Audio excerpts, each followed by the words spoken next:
Hello, B-Sides Idaho people. Thank you for joining us for this presentation. This is Ryan Thompson talking about suspect last seen wearing admin creds. Take it away, Ryan. Perfect. Thanks for the Hello, introduction. B-Sides Idaho people. Let me go ahead and mute that. That way I don't have an echo. Let's go ahead and get started here. The whole premise of this talk is based on some things that I've seen while developing new analyst. And so let's hop into it actually. So a little bit about myself and why you guys should even listen to me on this topic. As it currently stands, I'm an education engineer at Elastic. In previous lives, I've worked in a consultant capacity. I've been a senior analyst, and for a period of time, I was administrating a software solution. Throughout a few of those roles, I became subject matter experts in a proprietary search at Alert Logic, and now Kibana for Elastic. And so I've got a lot of experience actually teaching search tools. And along with that, I've brought up a lot of security analysts and started them at ground level and tried to bring them up into a place where they felt comfortable with our tool sets and our processes. And so, as I would teach analysts, you start with the basics. You start with some IT fundamentals. You work more towards a security fundamentals, and maybe a security plus level. And then, whatever company you work with, whatever tool set, whatever kits you guys use at a specific company, you start teaching them the syntax for that. You start teaching them the actual query syntax. And the biggest jump is from them having all that knowledge, right? They have all this theoretical and a little bit of technical knowledge, getting them to a place where they can actually do instant response, where they can actually do digital forensics. That's a big jump. It's a big gap. And so this talk is focused on bridging that gap. And the best way to do that, in my opinion, from the trainings and the mentoring that I've done, is tie it into something that people are a little bit more familiar with, something a little bit more tangible. And so in this case, I'm going to compare hunting down a suspect of a bank robbery to a virtual attacker. Quick side note on that piece of clip art on the left, I found that while I was looking for imagery for this, and it's inspired me to do another talk about doing what you love. Quite frankly, I don't know that I could imagine doing anything different than robbing banks. It seems to be what he was born to do. So we'll leave it at that. This talk breaks down to three elements. The first one is what makes an identity, right? What are the elements that go into an identity of someone? And we'll talk about that on the physical side as well as the virtual. We'll then go into the scope of a query or the scope of a search and why that matters. And the last piece is teaching the hard lesson that a lack of evidence doesn't necessarily mean a lack of activity. And that's an important note, and I'll go into each one of those. First and foremost, we'll go into elements of identity. Now, my blue slides are more geared towards the physical, so more towards the bank robber situation, and then the pink slides are more geared towards the hacker. And so that'll kind of be a good delineation there. So what goes into the identity of a bank robber? I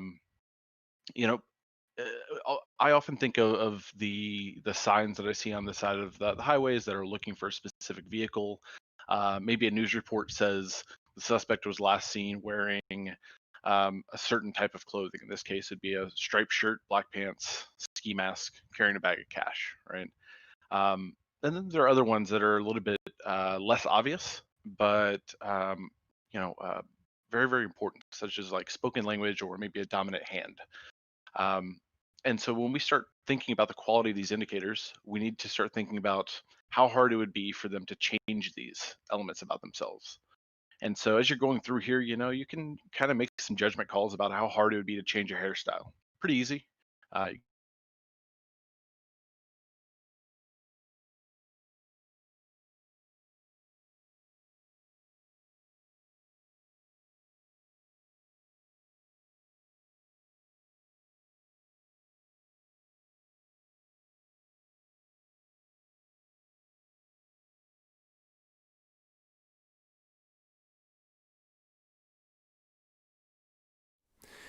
Okay, so Ryan's gone. Yep, looks like he just lost power on his side. So I will chat with you for just a bit while we wait for Ryan to come back.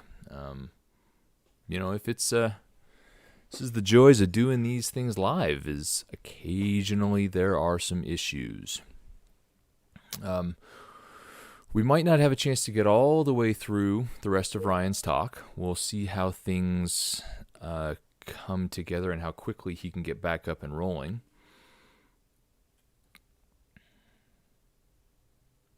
In the meantime, we'll make sure that he can provide all of his slides to you as we figure out how to go forward.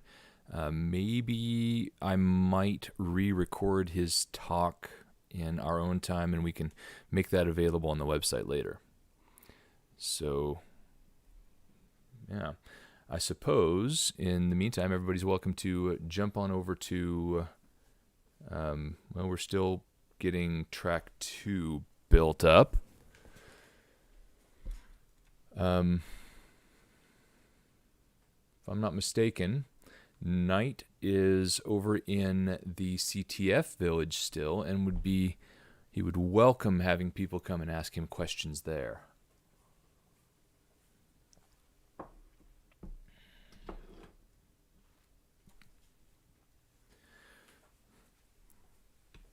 Hey, it's never a live conference without a number of problems.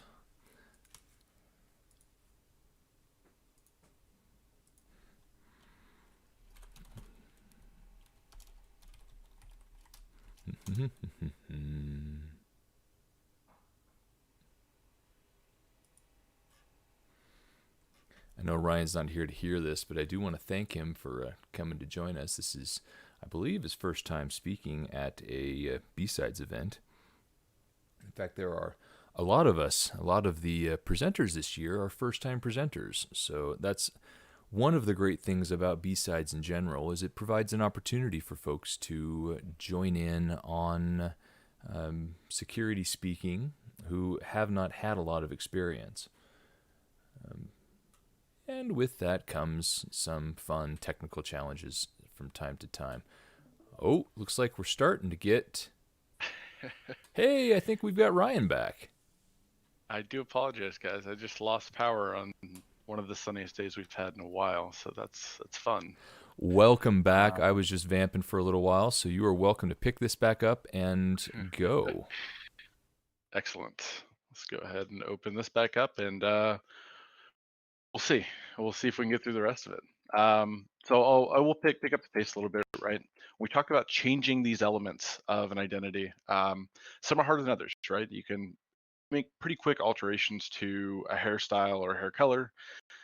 Getting a different vehicle may be harder, right? Stealing a car, stealing plates may be more difficult depending on what resources we'll just say you have access to.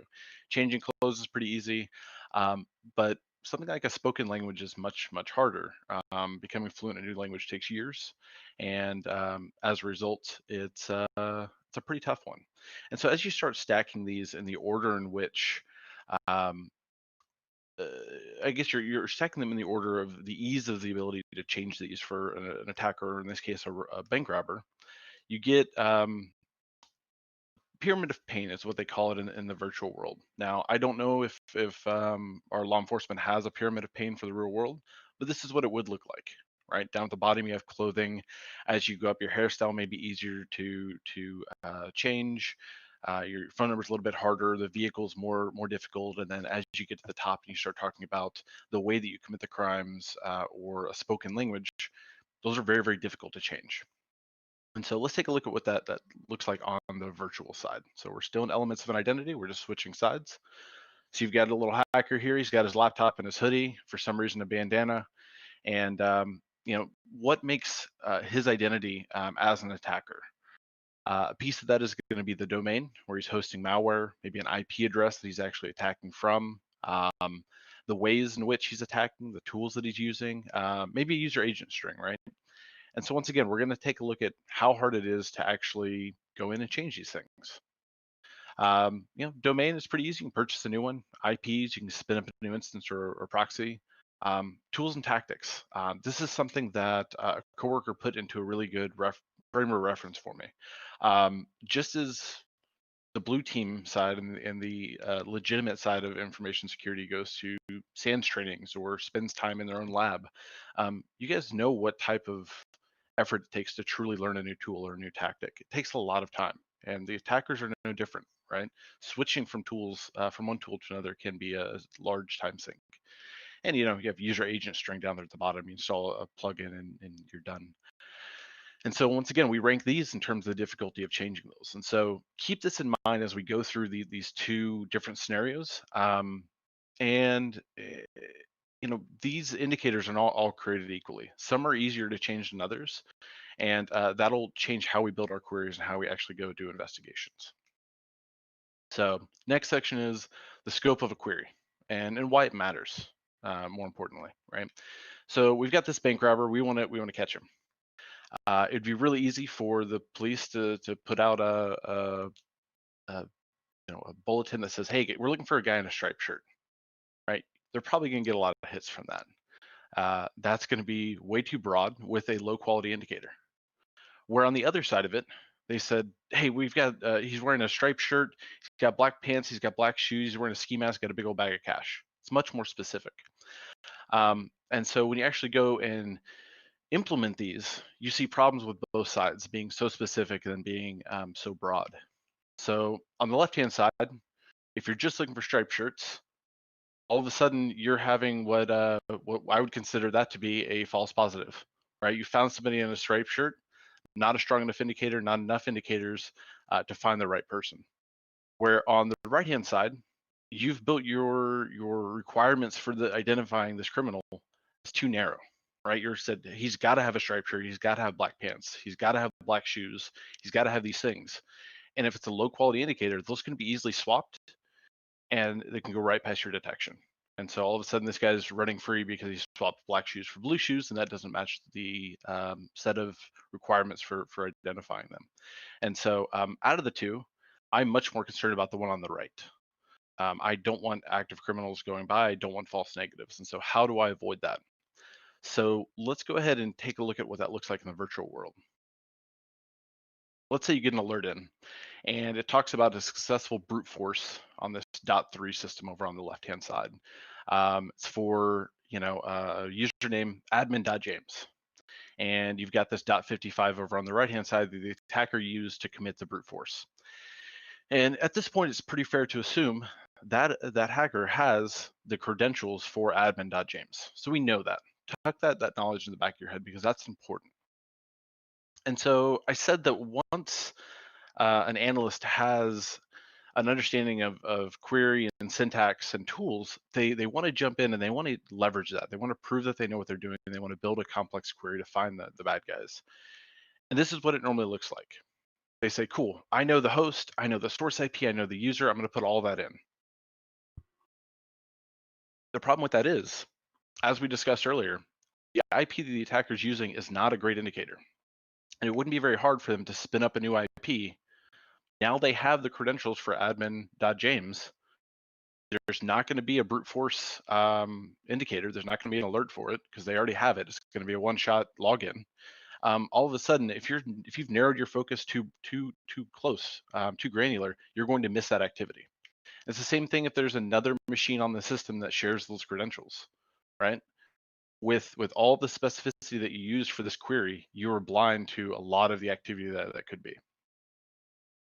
So what I recommend doing is saying, what does the attacker have and how is he using that to get into my environment?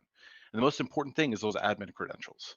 So if you leave that to admin.james, you just say, I want to find any activity related to this compromised user. Now all of a sudden, it doesn't matter what systems they're using, it doesn't matter where they're moving, you can gather all that information. And this is what it may end up looking like, right? So you've got down here along the bottom, you've got your .3, the failed attacks or failed attempts and the successful login, right? We knew about that activity already. What we didn't know is about this .9 login from this .99. And we see an account creation down here. That's another lead. You can go chase that down. If you're too specific with that initial query, though, you will miss activity like that. And so that's a big one. So the next thing I want to talk about is the fact that a lack of evidence doesn't always mean that there was a lack of activity. And so let's dive into what that looks like from a physical perspective. Um, let's say we're looking for this bank robber, and we've got a camera that's pointed in an alleyway, and we go ask the facilities people. We say, do you have any video evidence of a guy about this tall with striped shirt, all this running down this alleyway? And he says, nope, I've got no video evidence of the suspect coming this way. It's easy to say, cool, all right, we're good to go here. He didn't come this way, guys. Wrap it up. Let's move over here. The problem with that is you're making some assumptions as to why there's no video evidence. And so peeling back those assumptions, there's some questions that you need to ask, right? On the left-hand side, we've got the question of like, is the camera even plugged in? Is it set to record? Would this particular camera actually produce any video ever, right?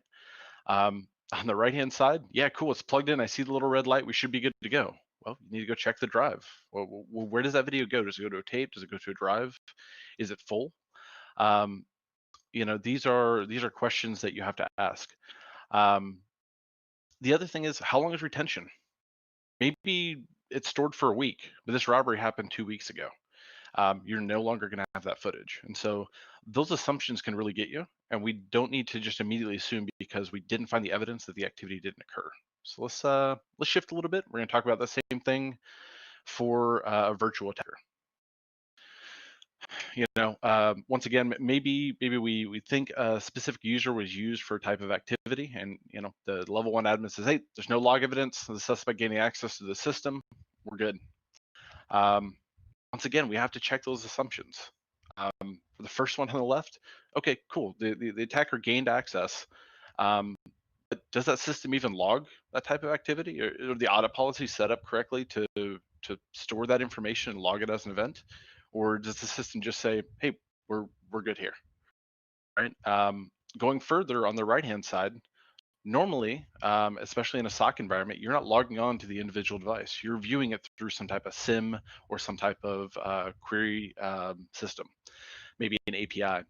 And the question is the system even set up to forward that log? So in this case, right, we have the log generated, and maybe it's sitting on that endpoint. It just never made it to the SIM.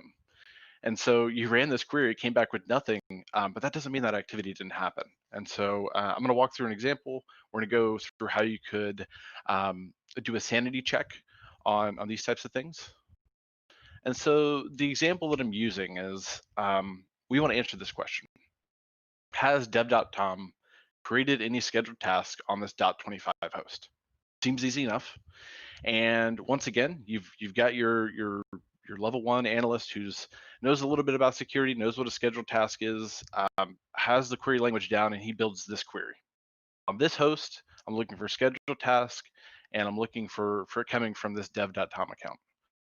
But to be fair, this doesn't have the same problem as the last scenario that we looked at, right? This isn't too narrow. I think this is totally reasonable. This is pretty succinct, but I think it's in the right scope. And it comes back to no results. So often I see people say, yep, nope, no scheduled tasks, we're good to go. What we need to do is we need to step back and say, are there other reasons that we may not be getting any activity?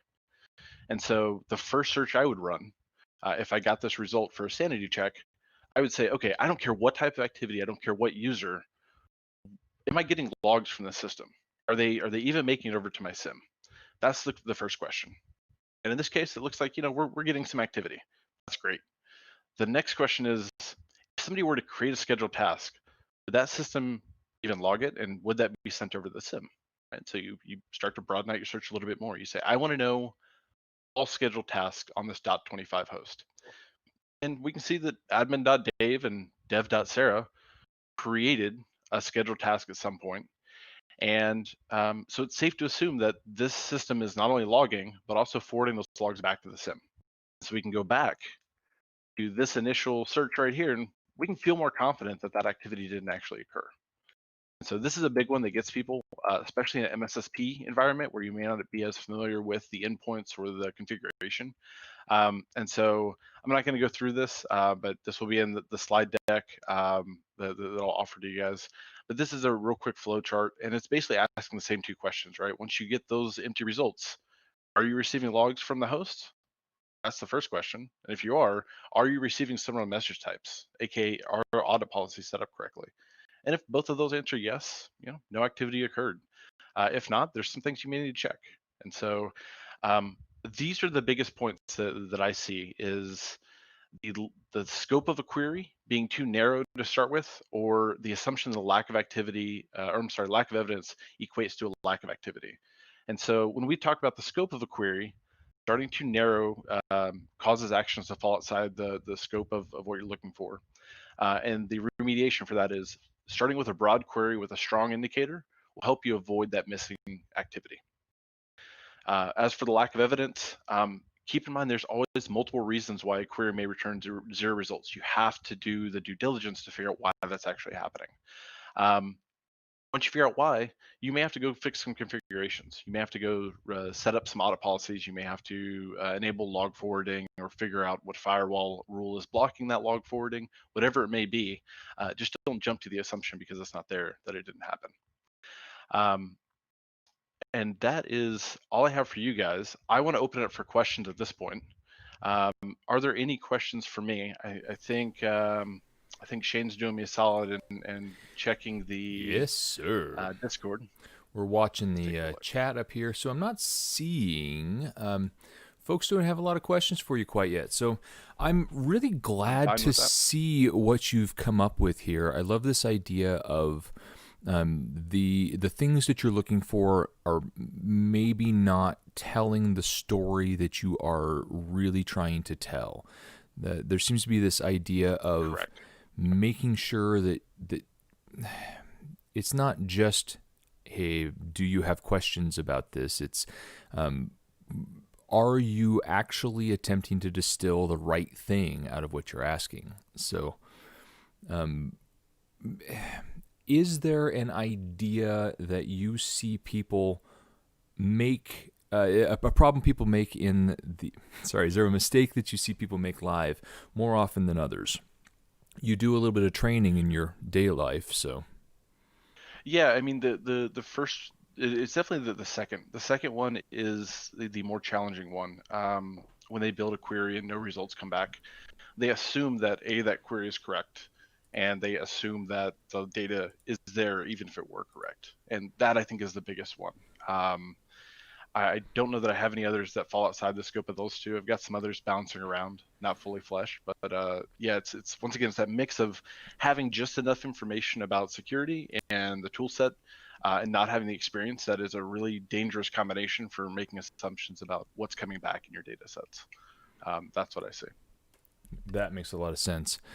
All right, well, is there a one takeaway you would like people to pull with them from your presentation? Something to sum up what you're going with, a call to action, if it were, as it were.